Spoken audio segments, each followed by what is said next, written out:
Phronesis investor academy के इस brand new video में आप सभी का बहुत बहुत स्वागत है। इस वीडियो में मैं 3 यूनिक म्यूचुअल फंड पोर्टफोलियोज़ का डिटेल रिव्यू करूंगा। तो ये जो रिव्यूज़ मैं करने जा रहा हूँ इसमें किसी भी तरह का एडवाइस या रिकमेंडेशन नहीं दिया गया है। ये रिव्यू करने का पर्पज़ सिर्फ ये है कि इससे आपको पता चल सके, एक आइडिया मिल सके कि अपना पोर्टफोलियो बनाते वक्त या फिर पोर्टफोलियो का रिव्यू करते वक्त किन बातों का हम ध्यान रख सकते हैं। अगर आप phronesis investor academy YouTube channel के सब्सक्राइबर हैं और आपका कोई भी इन्वेस्टमेंट रिलेटेड क्वेरी है तो आप हमारा एवरी सैटरडे 7:30 to 8:30 PM का यूट्यूब लाइव स्ट्रीम ज्वाइन कर सकते हैं। उसमें मैं ट्राई करता हूं कि आपके इन्वेस्टमेंट रिलेटेड क्वेरीज को आंसर करूं। आज का हमारा फर्स्ट पोर्टफोलियो काफ़ी इंटरेस्टिंग पोर्टफोलियो है क्योंकि यहाँ पे एक एग्जिस्टिंग पोर्टफोलियो है, इसमें काफ़ी सारे फंड्स हैं। तो नाउ अब इन्वेस्टर चाहते हैं कि ये जो एग्जिस्टिंग पोर्टफोलियो है इसकी जगह पे एक न्यू पोर्टफोलियो बनाया जाए और न्यू पोर्टफोलियो में भी कौन से फंड्स होने चाहिए वो भी उन्होंने डिसाइड कर लिया है। तो लेट्स सी कि दोनों ही पोर्टफोलियोज में किस तरह के फंड हैं। सो ये है एग्जिस्टिंग पोर्टफोलियो। सो इस पोर्टफोलियो को चेंज कर नया पोर्टफोलियो बनाना है। यहाँ पे number of schemes of course काफ़ी ज़्यादा है, नो डाउट अबाउट दैट। लेकिन ज़्यादातर अगर आप फंड्स देखेंगे क्वालिटी वाइज फंड्स अच्छे हैं, ऐसा नहीं कि फंड्स इसमें बुरे हैं। बट हाँ, यहाँ पे सारे रेगुलर प्लान्स हैं। तो Sundaram large cap is not a bad performer, is average performer, ठीक ठाक परफॉर्मेंस रहता है। SBI focused equity of course recent times में परफॉर्मेंस नहीं आया है, लेकिन फंड बुरा नहीं है। सिमिलरली एक्सिस ग्रोथ, इसका तो अगर परफॉर्मेंस देखें तो इम्प्रूव कर रहा है इसका ही performance. Motilal Oswal mid cap fund बुरा फंड नहीं है, परफॉर्मेंस अच्छा है। Mid cap fund again performance अच्छा है। केनरा रुबिको अच्छा है। स्मॉल कैप कोटक का रिसेंट टाइम्स में अंडर परफॉर्मेंस है, लेकिन फंड अच्छा है। फंड अच्छा मैं इसलिए बोल रहा हूँ क्योंकि लॉन्ग टर्म ट्रैक रिकॉर्ड काफ़ी अच्छा है, तो अच्छे फंड भी थोड़े समय के लिए अंडर परफॉर्म कर सकते हैं। हाँ, यहाँ पे ये इशू है, थीमेटिक फंड, सेक्टर फंड बहुत सारे हैं, 3। आइडियली रिटेल इन्वेस्टर्स को इन फंड्स की ज़रूरत नहीं है, करना भी है तो आप मोस्टली 1 या 2 रख सकते हैं, नॉट रिक्वायर्ड। मतलब बैंकिंग भी है, आईटी भी है, स्पेशल सिचुएशन, ये दोनों आई एग्री, मतलब लॉन्ग टर्म में अच्छे रिटर्न्स आएंगे, no doubt about that, banking और टाटा डिजिटल। लेकिन इसमें जो भी अच्छे स्टॉक्स हैं वो स्टॉक्स ऑलरेडी आपको ये जो डाइवर्सिफाइड इक्विटी फंड्स है ना, यहाँ पे आपको मिल जाएंगे। अलग से इसमें इन्वेस्ट करने की ज़रूरत नहीं है क्योंकि इसमें काफ़ी सारे सेक्टर्स या थीम्स सिक्लिकल होते हैं, कुछ समय तक अच्छा परफॉर्मेंस देंगे, फिर काफ़ी समय तक अच्छा परफॉर्मेंस नहीं देंगे। तो रिटेल इन्वेस्टर्स जिनको इन सेक्टर्स या थीम्स का ज़्यादा आइडिया नहीं है, अगर लंबे समय तक अंडर परफॉर्मेंस आता है तो कई बार वो बेच देते हैं, जिसके कारण उन्हें लॉस होता है। इसीलिए जनरली हम रिटेल इन्वेस्टर्स को बोलते हैं अवॉइड करें। हाँ, किसी को अगर आइडिया है, जानकारी है, लॉन्ग टर्म के लिए बने रह सकते हैं, ज़्यादा रिस्क ले सकते हैं, तो थोड़ा एक्सपोजर लिया जा सकता है। लेकिन एक या 2 सेक्टर थीमेटिक फंड बहुत है, मतलब 3 की ज़रूरत नहीं है यहाँ पे। और of course number of funds बहुत ज़्यादा है और सारे के सारे रिटेल रेगुलर प्लान्स है। तो यहाँ पे नहीं हो, इसे चेंज करना है तो देखते हैं कि जो नया बनने वाला पोर्टफोलियो है वो कैसा है। ये है पोर्टफोलियो जिसे कि बनाना है। तो risk profile most important, aggressive है। इन्वेस्टमेंट होराइजन 15 ईयर्स का है, दोनों ही बहुत अच्छा है। इसमें किसी भी तरह के इक्विटी में इन्वेस्टमेंट किया जा सकता है। एग्रेसिव मीन्स बहुत ज़्यादा रिस्क ले सकते हैं इन्वेस्टर। इन्वेस्टमेंट होराइजन भी बहुत अच्छा है। तो यहाँ पे ये 5 फंड्स को सेलेक्ट किया गया है। केनरा रुबिको ऑफ कोर्स पिछले पोर्टफोलियो में भी था और ये अच्छा फंड है। तो यहाँ पे लार्ज कैप के लिए इंडेक्स फंड रखा गया, एचडीएफसी का अच्छा फंड है। पीजीएम इंडिया मिड कैप से मिड कैप का एक्सपोजर मिलेगा। क्वांट एक्टिव फंड एक मल्टी कैप फंड है, यहाँ पे large cap, mid cap, small cap तीनों ही मार्केट कैप के स्टॉक्स में अच्छा एक्सपोजर मिल रहा है। केनरा रुबिको स्मॉल कैप आपको स्मॉल कैप के लिए अच्छा है। यूएस ब्लू चिप इक्विटी से आपको यूएस के स्टॉक्स में एक्सपोजर मिल रहा है। डाइवर्सिफिकेशन के लिए थोड़ा एक्सपोजर लिया जा सकता है यूएस इक्विटीज में। तो ओवरऑल यहाँ पे जो भी फंड्स हैं सारे काफ़ी अच्छे फंड्स हैं और लॉन्ग टर्म पोर्टफोलियो में यहाँ से हम अच्छे रिटर्न्स एक्सपेक्ट कर सकते हैं। Nothing is guaranteed of course.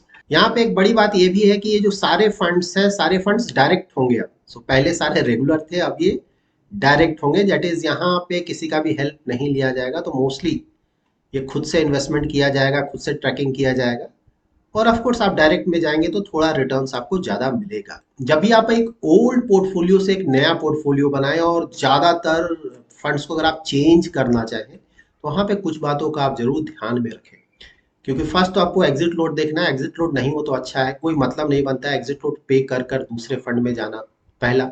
दूसरा है टैक्सेशन, आपको ध्यान रखना पड़ेगा। 1 साल से पहले बेच रहे हैं, 1 साल के बाद बेच रहे हैं, किस तरह का टैक्सेशन वहाँ पे एप्लीकेबल है, इसको भी आप ध्यान में रखें। ये भी आप ध्यान में रखें कि अगर कोई फंड ऑलरेडी काफ़ी अच्छा कर रहा है, तो मतलब नहीं बनता है कि उस अच्छे फंड से निकल कर किसी दूसरे अच्छे फंड में इन्वेस्ट करना। तो पोर्टफोलियो इस तरह से बनाना चाहिए कि कोई एग्जिस्टिंग फंड अगर काफ़ी अच्छा है, अच्छा कर रहा है, और वो न्यू पोर्टफोलियो में अगर कहीं फिट बैठता है, तो आइडियली हमें उसे फिट बैठाना चाहिए। क्योंकि कोई बहुत अच्छा फंड है, उसमें अच्छे रिटर्न्स भी आ रहे हैं, उसे बेच कर उस पे टैक्स पे कर कर फिर नया पोर्टफोलियो में दूसरे फंड को ऐड करने का मतलब नहीं बनता है।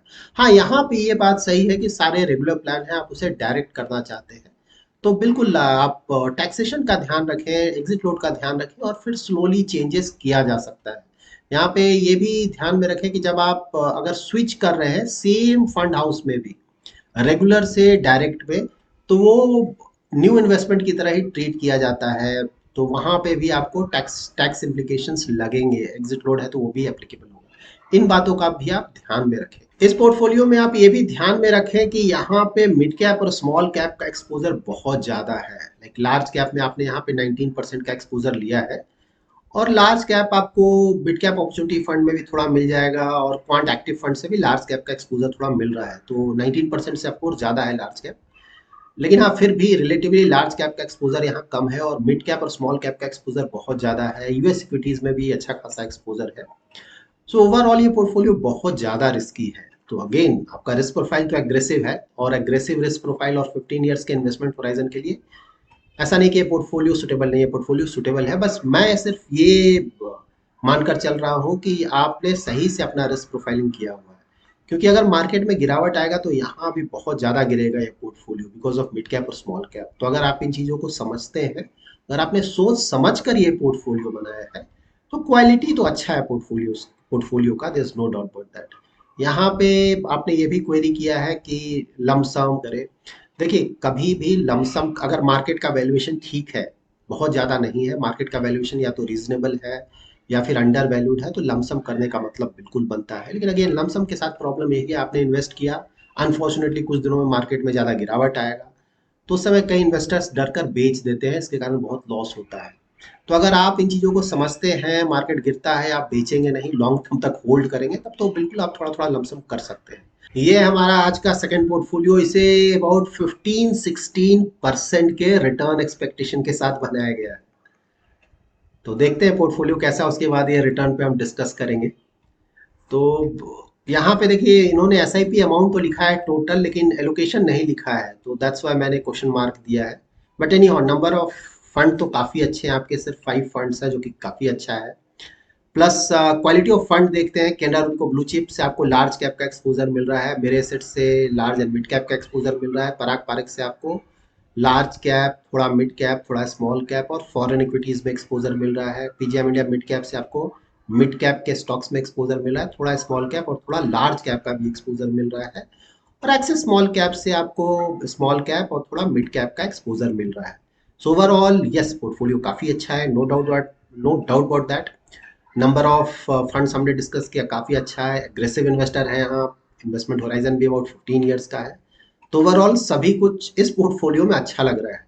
बस हाँ, आपको करना ये है कि आपने लिखा है 15 ईयर्स, तो 15 ईयर्स तक किस तरह के पोर्टफोलियो को होल्ड करें, तो अच्छे खासे रिटर्न्स आएंगे। हाँ, यहाँ पे ये 15 to 16% का रिटर्न, देखिए ऐसा नहीं है कि नहीं आ सकता है, मतलब इंडिया ग्रोथ स्टोरी है, अभी भी हम अंडर डेवलप्ड कंट्री, ऐसा नहीं कोई बहुत ज़्यादा डेवलप कर गए हैं। स्टॉक मार्केट में बहुत ज़्यादा गुंजाइश है, बहुत हाई रिटर्न्स आ सकते हैं आने वाले समय में, ग्रोथ भी हमारा काफ़ी अच्छा है। तो ऐसा नहीं है कि नहीं आ सकता है, बट जब भी आप म्यूचुअल फंड पोर्टफोलियो बनाएं, तो रिटर्न एक्सपेक्टेशन ज़्यादा नहीं रखना चाहिए। मतलब रिटर्न एक्सपेक्टेशन आप ऐसा रखें कि अगर मार्केट अनफॉर्चुनेटली अगर कोई खास अच्छा नहीं करता है, तब भी जो भी आपका रिटर्न एक्सपेक्टेशन है ना, वो मीट हो जाए, वहाँ पे किसी तरह का शॉक आपको नहीं लगे। तो जनरली अबाउट 12% का रिटर्न एक्सपेक्टेशन अच्छा होता है। मतलब हाँ, अगर 15-16% जाता है तब तो आपके लिए काफ़ी अच्छी बात है ना। लेकिन अगर आपने 15-16 सोचा, वहाँ से 12-13% आ गया, तो वो अननेसेसरली शॉक होगा। तो 12% के रिटर्न एक्सपेक्टेशन के साथ आप बिल्कुल जाएं।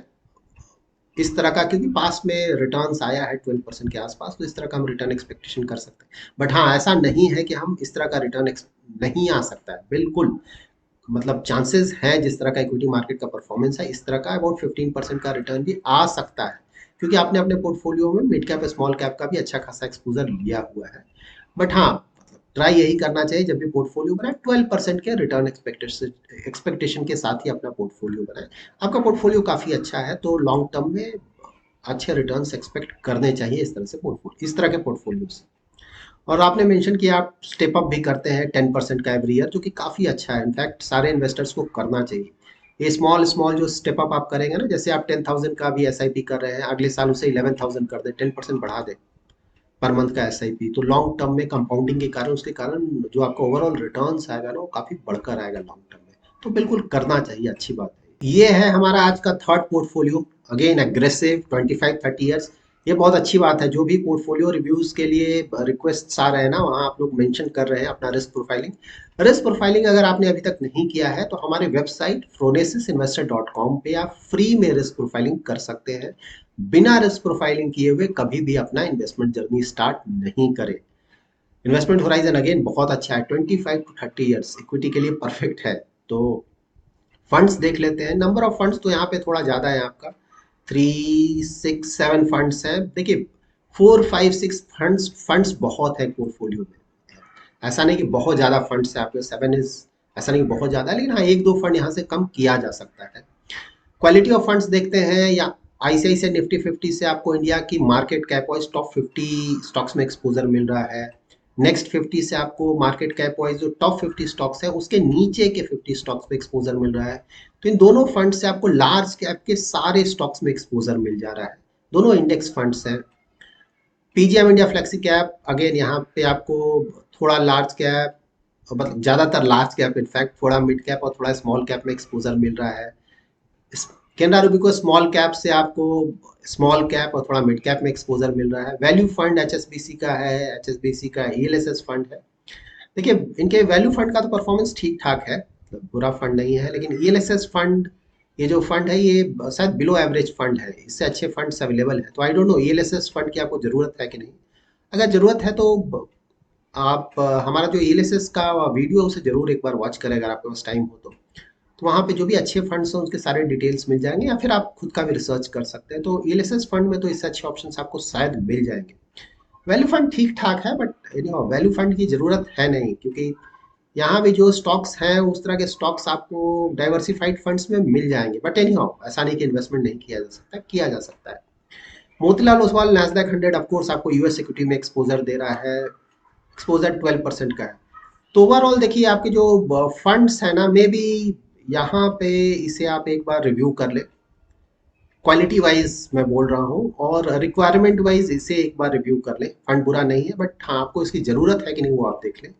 बाकी यहाँ पे तो काफ़ी अच्छा है, नो डाउट। और यूएस में इक्विटी में अगर आप एक्सपोजर चाहते हैं तो वो भी ठीक है। तो ओवरऑल पोर्टफोलियो आपका सही है। मे बी 1 या 2 फंड यहाँ पे उसका आप रिव्यू कर ले, देख ले रिक्वायरमेंट है कि नहीं, या फिर उससे अच्छे फंड्स अवेलेबल है कि नहीं। ये आप अपना खुद का रिसर्च कर कर एक बार जरूर चेक कर लें। सो अभी हमने जिन 3 पोर्टफोलियोज का रिव्यू किया है, मोस्टली पोर्टफोलियोज अच्छे हैं। सबसे बड़ी बात है कि रिस्क प्रोफाइलिंग इन्होंने किया हुआ है, सारे एग्रेसिव रिस्क प्रोफाइल के इन्वेस्टर हैं।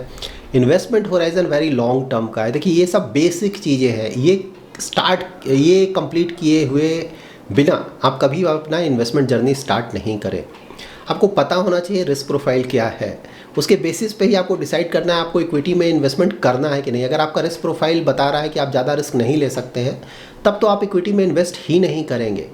और अगर आप बहुत ज़्यादा रिस्क ले सकते हैं, वहाँ भी आपको देखना होगा कि इन्वेस्टमेंट होराइजन लॉन्ग टर्म का है। क्योंकि आप बहुत ज़्यादा रिस्क ले सकते हैं और आपका इन्वेस्टमेंट होराइजन लॉन्ग टर्म का नहीं है, तब भी आपको इक्विटी में अपना इन्वेस्टमेंट नहीं करना चाहिए। इक्विटी में इन्वेस्टमेंट करते वक्त आप 5 ईयर्स का मिनिमम इन्वेस्टमेंट होराइजन जरूर रखें, उससे कम काफ़ी ज़्यादा रिस्की हो जाएगा।